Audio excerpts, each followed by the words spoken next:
चवल मुनि श्री 108 अरजीत सागर जी महामुनि राज की, समस्त मुनि संघ की जयकारा गुरुदेव का। चलिए आज की धर्म सभा को प्रारंभ करने के पहले मैं निवेदन करूंगा कि आप सभी लोग आएं और दीप प्रज्वलन करके आज की धर्म सभा को प्रारंभ करें। ज्योत से ज्योत जलाते चलो, ज्योत से ज्योत जलाते चलो, ज्ञान की गंगा बहाते चलो, ज्ञान की गंगा बहाते चलो। राह में आए जो दीन दुखी, राह में आए जो दीन दुखी, उनको गले से लगाते चलो, उनको गले से लगाते चलो। चलिए मुनि श्री 108 अरजीत सागर जी महामुनि राज की जय। चलिए अब मैं मंगलाचरण करने के लिए श्रीमती मनोरमा जी झांझरी से निवेदन करूँगा कि वो आएँ और आज का मंगलाचरण करेंगे। हमको मन की शक्ति देना, मन विजय करे, दूसरों की जय से पहले खुद को जय करें। हमको मन की शक्ति देना, भेद भाव अपने दिल से साफ कर सके, दूसरों से भूल हो तो माफ कर सके, खुद पे हौसला रहे, खुद पे हौसला रहे, बदी से ना डरे, दूसरों की जय से पहले खुद को जय करें। हमको मन की शक्ति देना, मन विजय करे, दूसरों की जय से पहले खुद को जय करें। हमको मन की शक्ति देना। चलिए महाराज श्री हम सभी दीमापुर की ओर से निवेदन करते हैं कि महाराज श्री आप अपने मुखारबिंद से अमृतमयी वाणी का रसपान कर हम सभी लोगों के लिए कृतार्थ करें। नमोस्तु महाराज श्री, नमोस्तु महाराज श्री, नमोस्तु महाराज श्री।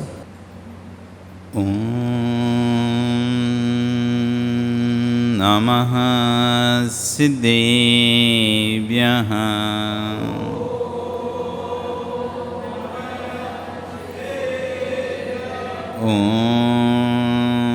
नमः सिद्धेभ्यः।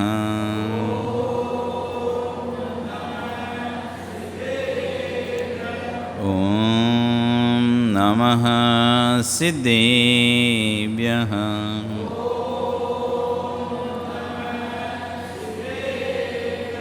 तिर्यणि खग्गिणाय रुतारे मोहि सिर सिरणिबिहु आयरी राउ पसियो परवादिन्यो भव्य जीलोये नमो अरिहन्ताणं नमो सिद्धाणं नमो आयरीयाणं नमो वज्रायाणं नमो लोये सव्यसा। बोलिए अनंत अनंत से परमेष्ठी भगवानी की, आदिरम आदिनाथ भगवानी की, वर्तमान शासन महावीर भगवानी की, आचार्य श्री कुलभद्र स्वामी महाराज जी की, आचार्य विश्व सागर जी महाराज जी की, अहिंसा में विश्व धर्म की। चबले मुनि श्री 108 अरजीत सागर जी महामुनि राज की, समस्त मुनि संघ की जयकारा गुरुदेव का। भवबंधु वर्तमान शासनिक वर्धमान स्वामी के शासन में तीर्थंकर प्रभु की चरण निष्ठा में बैठकर हम सभी जिन देशना का श्रवण कर रहे हैं। आचार्य भुवन कुलभद्र स्वामी महाराज ग्रंथराज सार समुच्चय जी में अद्भुत आत्मविद्या का जहाँ व्याख्यान कर रहे हैं, तो वहीं आचार्य भुवन विश्व सागर जी महाराज, जो कि इस वर्तमान में अध्यात्म की व्याख्या करने वाले एक लौते संत हैं। व्याख्यान तो बहुत हो रहे हैं और जगह जगह व्याख्यान चल रहे हैं, लेकिन आचार्य भगवान विश्व सागर जी महाराज, उनका जो व्याख्यान है वो अध्यात्म मिश्रित व्याख्यान है, न्याय मिश्रित व्याख्यान है, न्याय मिश्रित व्याख्यान है, जिसमें किसी संतवाद की बू नहीं है, जिसमें किसी पंथवाद की बू नहीं, जिसमें किसी ग्रंथवाद की दुर्गंध नहीं है। प्योर, एकदम प्योर, जो जिनवाणी है, जो भगवान की वाणी है, बस वही है। ऐसे आचार्य भगवान सार समुच्चय ग्रंथ में आज कह रहे हैं कि ऋषियों ने क्षत्रियों से प्रश्न किया। पहले दो परंपराएं थीं, ऋषि परंपरा नहीं, वेदांत परंपरा। वेदांत समझते ना, वेदांत वैष्णव धर्म में वेदांत माने जाते हैं, अपने यहाँ जिसको जिनवाणी बोलते हैं ना, इस तरह से। तो ऋषियों की परंपरा थी, जो पर्वतों पर, चट्टानों पर, हिमालयों की चोटियों पर, कंदराओं में, गुफाओं में रहते थे, उनको कहते ऋषि, ऋषि परंपरा। क्षत्रिय परंपरा, जो राजा महाराजा होते थे, वो क्षत्रिय परंपरा कहलाती थी। जितने भी दिगंबर तीर्थंकर हुए हैं वे सब क्षत्रिय परंपरा के हैं। सब राजा महाराजा रहे, सब ने राजपाट का त्याग किया। कोई भी तीर्थंकर ऐसा नहीं हुआ जिसने राजपाट नहीं किया। कुमार अवस्था में किया, शादी नहीं कराई, 5 तीर्थंकर ने, अलग बात है, लेकिन सभी राजकुमार थे, सभी राजा थे। शेष तीर्थंकरों ने तो राज का सुख भोगा, शादी भी हुई। बाकी 5 तीर्थंकरों की बांस फूज मल्ली, नेम पारस, वीरयति, ये 5 तीर्थंकर जो बाल ब्रह्मचारी रह गए। तो बाल ब्रह्मचारी होने से ये राजा नहीं बन पाए। ये राजकुमार अवस्था में ही, यौवन अवस्था में ही घर बार का त्याग करके निकल गए। राजा कब बनते? जब शादी हो जाती तो एक जिम्मेदारी है, उसका जो पिता रहते हैं वो कहते हैं अब तुम राजा, अब तुम शादी हो गई, परिवार है तुम्हारा, अब तुम ये राजभार को संभालो और मुझे निर्मुक्त करो। और ये लोग पांचों लोग राजभार को स्वीकार ना करते हुए, जैसे ही पिता ने जब राज सिंहासन शादी की इच्छा जाहिर की कि तुम्हारी शादी करना है हमको, उसके बाद तुमको राजा बनाना है इस नगर का, उसके पहले इन लोगों ने राज का त्याग करके और दीक्षा को धारण कर लिया। बाकी सारे, ये भी उम्दा काल का दोष रहा, नहीं तो तीर्थंकर का नियोग है, तीर्थंकर को शादी करनी ही पड़ती है, राज्य सुख भोगना ही पड़ता है, उसके बाद ही दीक्षा लेता है।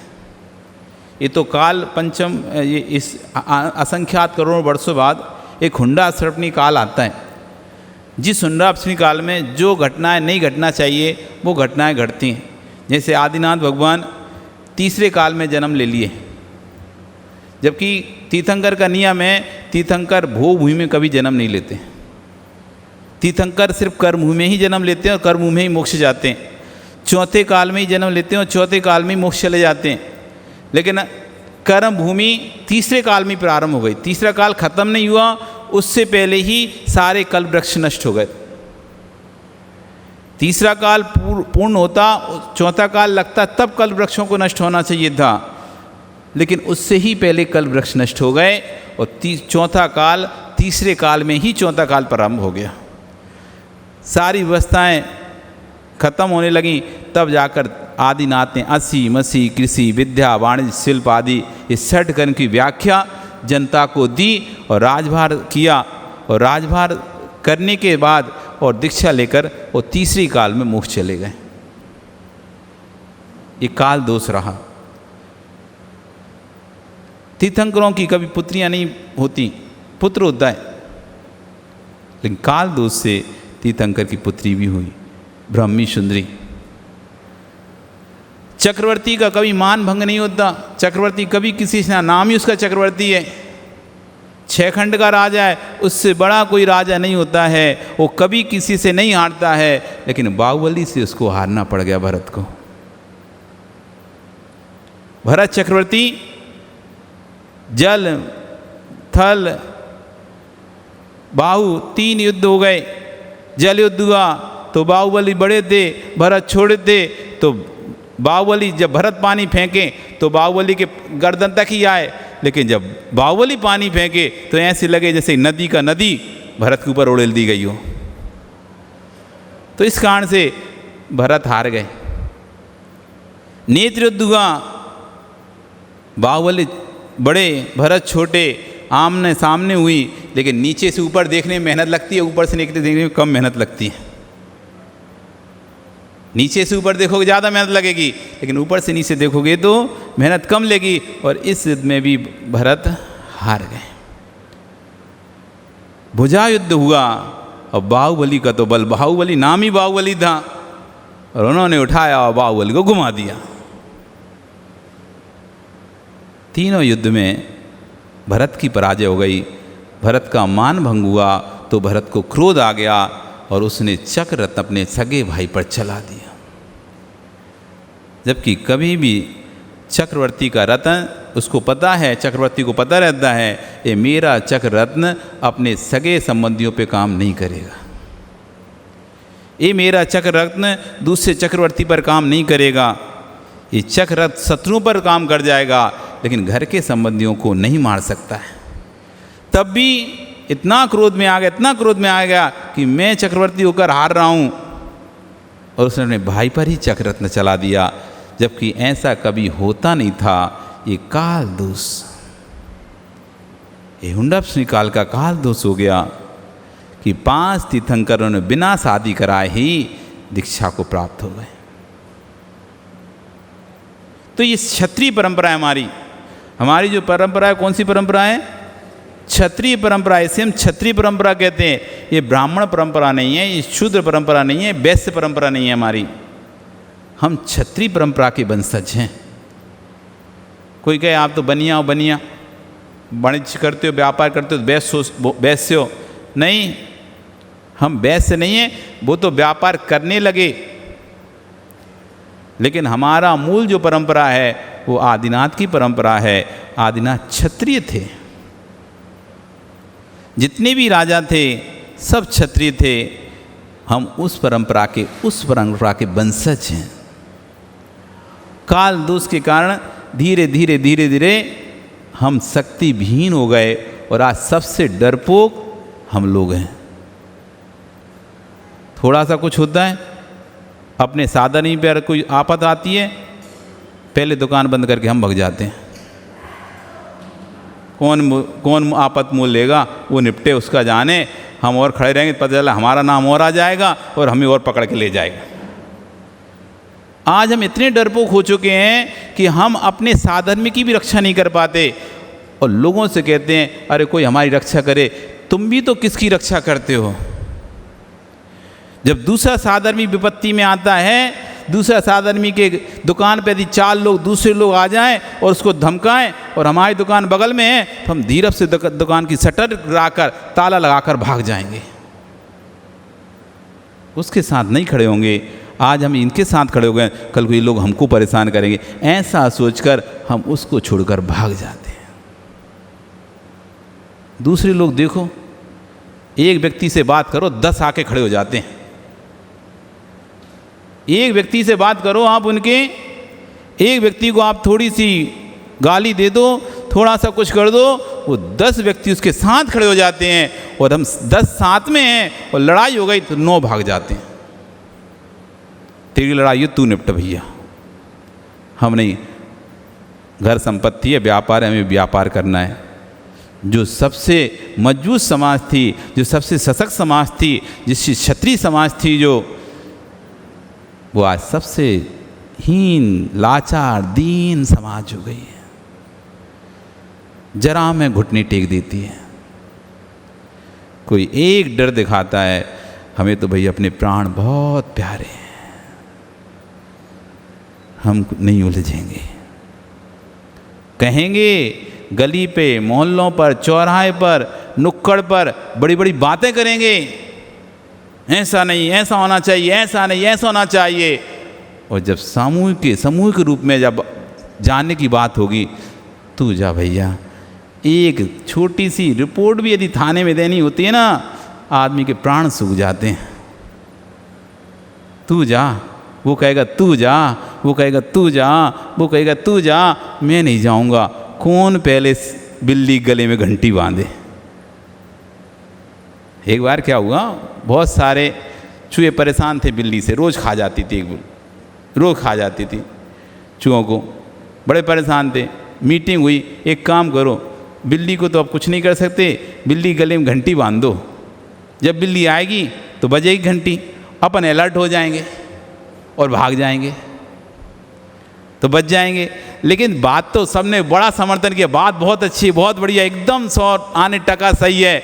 बिल्ली गले में घंटी बांधेंगे, और बिल्ली तो जब आती तो आवाज़ तो होगी ना जब घंटी बजेगी तो, और जैसी घंटी बजेगी और अपन भाग लेंगे। लेकिन समस्या यह है, बांधे कौन? बांधे कौन? बिल्ली गले में घंटी बांधे कौन? कोई बांधने तैयार नहीं। रोज खब रहे हैं, रोज कुट रहे हैं, पिट रहे हैं, लेकिन बांधने की हिम्मत किसी की नहीं हो रही। बस यही स्थिति हमारी हो गई। तो आश्चर्य करें, हमारा धर्म क्षत्रिय धर्म था, आज जो इतना हीन हो गया है, हम अपने अधिकारों के लिए भी अब लड़ने के लिए नहीं लड़ पा रहे, उसमें भी अपनी मजबूरी क्या करें, कुछ नहीं कर सकते। क्या करें, कुछ नहीं कर सकते। हमारी संख्या ज़्यादा हो तब भी हम लाचार हैं, और कम हो तब भी लाचार हैं। क्यों? अब हमारे अंदर क्षत्रियत्व जा चुका है, और हमारे अंदर क्षत्रिय धर्म निकल चुका है। अब हिम्मत ही नहीं होती, एक थोड़ा सा कोई डर दिखा दे तो हम ऐसे डर जाते हैं जैसे कि हमारे अंदर तो प्राण है ही नहीं है। ऋषियों ने क्षत्रियों से पूछ प्रश्न किया, बिना किसी वस्त्र के, बिना किसी अवलंबन के निर्वस्त्र होकर आप वासनाओं पर विजय कैसे प्राप्त करते हो? ये धर्म क्षत्रियों का धर्म है ना। तीर्थंकर हमारे क्षत्रिय हैं। उस तो ऋषियों ने पूछा, हम लोग तो चरस लेते हैं, अफीम लेते हैं, गांजा लेते हैं, तब जाकर इन पर्वतों पर, कंदरों, गुफाओं में अपने आप को नशे में धुत रखते हैं, तब जाकर अपने आप को बस कर पाते हैं। लेकिन आप लोग जब दिगंबर मुनि बनते हो, तब ना कोई चरस है, ना गांजा है, ना कोई अफीम है, किसी प्रकार का नशा नहीं है, फिर अपने शरीर पर निर्वस्त्र रहकर अपनी इंद्रियों पर नियंत्रण कैसे करते हो? कितनी बड़ी बात है। साधना करने वाले वो पर्वतों पर चरस में, भांग में मस्त हैं। जंगलों में जो ऋषि रहते थे, उन्होंने क्षत्रियों से प्रश्न किया, मैं जानना चाहता हूँ कि बिना वस्त्र धारण किए, बिना चरस सेवन किए, बिना गांजा का, अफीम का सेवन किए, आप अपने आप को विश्वास का पात्र कैसे बनाए हो? विश्व में किसी का विश्वास पात्र हो लेना कठिन नहीं है। इसलिए नहीं है क्योंकि दूसरा तुम्हारे बहिरंग को देखता है। विश्व में दूसरे के प्रति अपना विश्वास जमा लेना बहुत कोई बड़ी बात नहीं है। क्यों? वो विश्वास आपके बहिरंग रूप को देखकर कर रहा है, आपके बहिरंग व्यवहार को देखकर कर रहा है। परंतु अपने भावों का विश्वास प्राप्त कर लेना ये बहुत कठिन है। दूसरा सिर्फ भेष देखकर आप पर सिर टेकता है, लेकिन स्वयं के द्वारा, स्वयं के भावों से विश्वास प्राप्त कर पाना ये बहुत कठिन है। दूसरा तो आपके अच्छे कार्य देखकर विश्वास मान लेगा और आपको वाह कर देगा, लेकिन स्वयं का विश्वास स्वयं से, स्वयं की आस्था स्वयं पे, स्वयं का विश्वास स्वयं से प्राप्त करना, स्वयं की आस्था स्वयं से प्राप्त करना, ये हर कोई नहीं कर पाएगा। आप ईमानदार हैं, आप ईमानदार हैं, ये जगत बोल रहा है, लेकिन आप कितनी ईमानदार हैं ये आपकी आत्मा बोल दे तब। सत्यघोष की कथा सुनी? एक सत्यघोष नाम का व्यक्ति था। सत्यघोष अपने गले में एक छुरी टांगे रहता था, छुरी, और बोलता था यदि मैं असत्य बोल दूं उस दिन मैं अपनी जीभ काट लूंगा। और इस तरह करके उसकी प्रसिद्धि ऐसी नगर में फैल गई, ऐसी नगर में फैल गई कि ये व्यक्ति झूठ नहीं बोलता है। सब लोग अपनी बहुमूल्य कीमती वस्तुएं उसके पास रखते और लाते, लेकिन वो क्या करता, जिस वस्तु का प्रमाण होता वो वस्तु तो लौटा देता, और जिस वस्तु का प्रमाण नहीं होता अथवा जो व्यक्ति प्रमाणिक नहीं होता उस की वस्तु को हड़प लेता। अब लोग जब वो व्यक्ति मुझे बोलता तो 4 लोग खड़े हो जाते उसके साथ, नहीं इसका तो हम गवाह देते हैं, इसकी तो हम सबूत देते हैं, ये सत्य बोलता है, इसके देखो ये जनेऊ में लटका के रखा है छुरी, और आज तक इसने सबका दिया है, तुम्हारा क्यों लेगा। और वो उसको इस तरह से भगा दिया जाता। एक बार क्या हुआ, एक पास के नगर का सेठ व्यापार करने के लिए विदेश जाना चाह रहा था। घर को खाली छोड़ता तो चोरों के द्वारा धन लूट लिया जाता। उसके पास 5 बहुमूल्य रत्न थे। अपने समझते ना, पुखराज वगैरह जिस तरह से रहते हैं, पन्ना, नीलम, ऐसे बहुमूल्य रत्न थे उसके पास 5। उसने सोचा मैं किसके पास रख के जाऊँ, किसके पास दे के जाऊँ। तभी उसने लोगों से सुना अमुक गांव में सत्यघोष नाम का व्यक्ति रहता है, और उसकी कसम है कि यदि जिस दिन वो झूठ बोलेगा उस दिन अपनी जीभ काट लेगा, और इसलिए वो सबकी अमानत को रखता है और वापस वैसी वैसी दे देता है। तो वो भी सोचता है चलो इससे अच्छा बढ़िया क्या स्थान है, मैं जाता हूँ और अपने रतन उसके पास रख देता हूँ। और उसने 5 रतन गया और सत्यघोष के पास रख दिए। सत्यघोष ने कहा कोई लिखा पढ़ी करना पड़ेगा क्या? तो कहता है नहीं, आपका इतना नाम है, क्या लिखा पढ़ी करूँगा, आप क्यों मेरे सामान को रखोगे, कोई लिखा पढ़ी की ज़रूरत नहीं है, आप रख लीजिए, मैं व्यापार करके जब लौटूंगा तो आपसे 5 रत्न ले लूँगा, और उसके बदले में जो भी आप मांगेंगे वो आपको दे दूँगा। उसका ठीक है, आप निश्चिंत होकर जाइए और ये आपके रत्न मेरे पास अमानत के रूप में रखें। कोई लिखा पढ़ी नहीं, किसी प्रकार का कोई उसके पास सबूत नहीं। वो जाता है और विदेश में खूब व्यापार करता है, और व्यापार करके खूब धन अर्जन करके जहाज़ के माध्यम से जब वो लौट रहा था कि बीच रास्ते में उसका जहाज़ फट गया, और जितना धन था, संपत्ति थी, वो सब समुद्र में डूब गई। और बेचारा जैसे तैसे किसी पटिए के सहारे 2-4 दिन में किनारे पर लग पाया। जब तक किनारे पर लगा उसकी हालत तो ऐसे हो गई थी जैसे कोई भिखारी की हाल हो जाती, जगह जगह कपड़ा फट जाना, बाल बिखरे हुए, 4-5 दिनों से भोजन किया नहीं, तो पूरी हालत उसकी इस तरह से हो गई जैसे भिखारी है। ये जहाज़ फटने की खबर पास के सभी गांवों में फैल गई थी कि वहाँ पर जैसे क्रैश होता ना, तो आपको पता है क्रैश, ऐसी जहाज़ फटने की खबर पहुँच गई। तो उस सत्यघोष के पास भी खबर आई कि अमुक अमुक व्यक्ति का अमुक जगह पे जहाज़ फट गया। सत्यघोष समझ गए वही व्यक्ति जो अपने पास रतन रख के गया था, अब नियम से अपने रतन लेने तो आएगा, पर अभी मौका अच्छा है, इतने 20 कीमती रतन है, कोई प्रूफ भी नहीं है, कोई सबूत भी नहीं है, रख लेना चाहिए।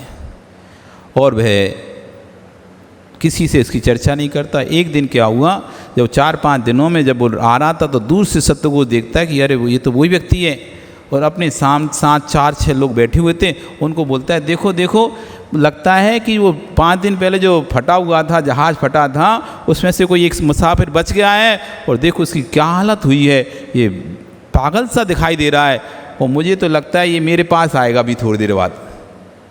उनको कह रहा है मेरे पास आएगा और ये मुझसे अपने बोलेगा मुझे रतन दे दो। अब बताओ इस भिखारी के पास कौन से रतन होंगे? लोग कहे हाँ ऐसे होगा क्या, वो क्यों आएगा आपके पास? कहे नहीं नहीं आएगा देखना। और जैसे ही वो आया और उसने जैसे ही कहा भैया मेरे रतन दे दो, सब लोग हंसने लगे। क्यों? उसने तो पहली भूमिका बना के रखी थी। देख लो, मैंने कहा ये आएगा और मांगेगा, और देखो मांगने लगा, उसको पागल घोषित कर दिया। बेचारा जगह जगह भटक रहा है, लेकिन कोई नहीं सुन रहा। सब लोग, क्योंकि कोई उसके पास सबूत ही नहीं था।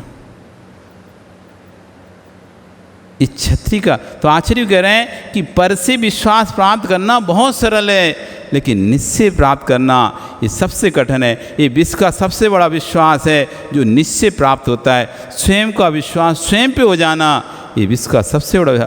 हर व्यक्ति के सामने कोई भी सिर टेक सकता है, पर श्रद्धा से सिर झुकवा लेना ये बहुत कठिन है। पर की श्रद्धा से सिर झुकवाना तो सरल है, लेकिन स्वयं के द्वारा स्वयं के प्रति श्रद्धा को जन्म दे पाना ये बहुत कठिन है। कौन सत्य है कौन झूठ है, इसका बोध अन्य के ज्ञान से नहीं होता, इसका बोध स्वयं के ज्ञान से होता है। एक छोटा बालक भी उसके अधोबस खींच लो तो नीचे की पकड़ लेता है, उसको शर्म लगती है, उस बच्चे को दूसरा भी देखना पसंद नहीं करता। योगियों, हे योगियों, आप निर्वस्त्र जीवन व्यतीत करते हो, आप किसी को नंगे नहीं दिखाई देते हो, आप दिगंबर दिखाई देते हो।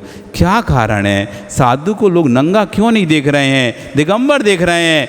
ध्रुव सत्य है, वासनाओं से जो भरा होता है वो नंगा दिखाई देता है, और जिसकी वासनाएं उतर जाती हैं वो दिगंबर दिखाई देता है। यही अंतर है नंगे में और दिगंबर मुनि में। आपका समय हो गया, कल फिर आओगे। पर्याय रही तो अभी और इसकी आगे चर्चा करेंगे। बोली भगवान महावीर स्वामी की। चलें, जिनवाणी स्थिति।